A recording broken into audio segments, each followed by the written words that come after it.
Dajjal, the false Messiah, also known as the Antichrist. The Prophet Muhammad, peace be upon him, telling us how to understand and to identify who the Dajjal really is. He's going to come and do things that will look like miracles, things that normal people cannot do. The Prophet, peace be upon him, he mentions that the Dajjal is one-eyed. There will be no greater trial and tribulation since the time of the creation of Adam until the time of the day of resurrection. The Prophet, peace be upon him, says, I am the last of the prophets, and you are the last of the nations. He will undoubtedly appear amongst you.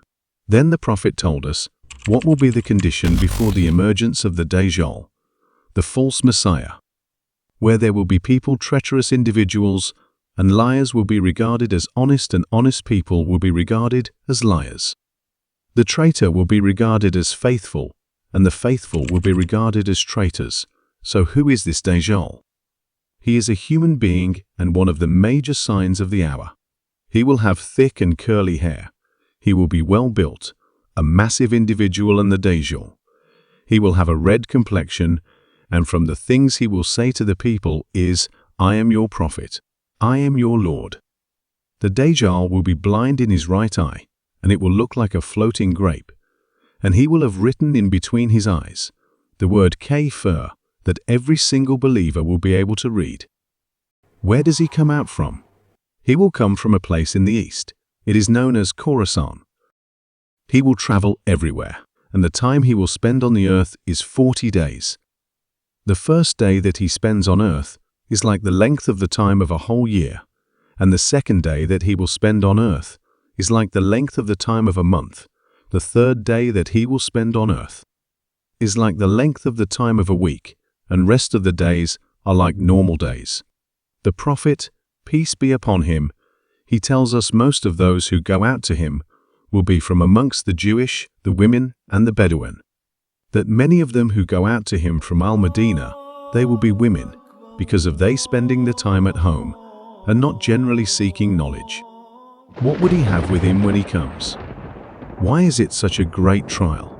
He will command the sky to rain, and it will rain, and he will command the earth to bring forth its vegetation and its crops, and it will do so. The Prophet, peace be upon him, he says, I know what the Dajjal will bring with him. He will have 2 rivers with him flowing. One of these rivers will look like water, and the other one will look like the fire. If any one of you sees that one river with water and one river with fire, choose the river which looks like fire. Then let him close his eyes, lower his head, and let him drink from that river that looks like fire, and it will be cool water for him.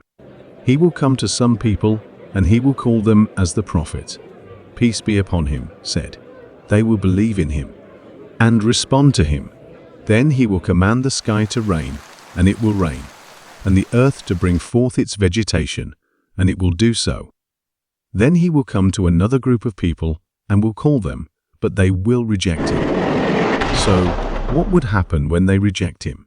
He will leave them, so they will be stricken with a famine. Then the Prophet, peace be upon him, he says, Dajjal will call a man, then he will cut the man in half with his sword. After striking him, the Dajjal will say to the people that watching him, and the people that are around him, and the people that followed him, what do you think? If I kill this man and then bring him back to life, will you have any doubts? They will say, no. So he will kill him, and then he will bring him back to life. Part of his trial is that he will say to Bedouin Arabs, do you think that if I resurrect your mother and your father for you, that you will testify that I am your Lord? If I bring them back to life, the man will say yes. So 2 devils will appear to him in the image of his father and mother, saying, O my son, follow him, for he is your Lord.